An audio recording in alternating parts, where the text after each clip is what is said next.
இந்த பெருங்காமநல்லூர் போராட்டத்தினுடைய முக்கியத்துவம் நாம் கவனத்தில் எடுக்க வேண்டியது இருக்கிறது. இது ஏன் என்ன சொல்லுது அப்படின்னா, இதை வைத்துக் கொண்டு ஒரு உண்மையை நாம் பேச வேண்டும். இந்தியாவில் வெள்ளையர்களுக்கு எதிராக நீண்ட போர் புரிந்தவர்கள் பழங்குடிகள். இதே பிரமலை கல்லறை சார்ந்தவர்கள் நத்தம் காடுகளில் 1750களில் வெள்ளையர்கள் முதலாக இந்த மண்ணிற்குள் படையெடுத்து வந்த பொழுது மறித்து நின்று திருப்பி அடித்தார்கள். ஒரு பெரும் வரலாறு இருக்கிறது. நத்தம் காடுகளில் நடந்த அந்த எதிர்ப்பு கிளர்ச்சி என்பது மிக பெரும் கிளர்ச்சி. வெள்ளையர்களால் மதுரையை தொட முடியவில்லை, மதுரைக்கு தெற்கே செல்ல முடியவில்லை. பிரமலை கல்லர்களினுடைய அந்த எழுச்சியான போராட்டம் என்பது ஒரு நீண்ட போராட்டமாக நடந்தது. அந்த மண் பழனி பகுதியில் இருந்த பாளையங்களையும் சிவகங்கை பகுதி பாளையங்களையும் சேதுச்சீமை பாளையங்களையும் இணைத்த ஒரு பெரும் புரட்சிகர மண்ணாக இருந்தது. அதன் காரணமாகவே அங்கே படுகொலைகள் நடந்தன. கிட்டத்தட்ட 5000 பேர் படுகொலை செய்யப்பட்டார்கள். ஆங்கிலேயனுடைய அதிகாரி ஒருவனால் மட்டுமே, ஒரு அதிகாரி மட்டுமே 5000 பேரை படுகொலை செய்த வரலாறு இருக்கிறது. ரம்லே என்கின்ற அதிகாரி அந்த ஊருக்குள் புகுந்த அந்த மக்களை, குழந்தைகளை, பெண்களை, முதியோர்களை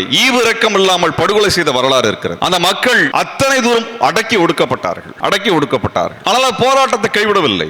இலக்கியத்தால்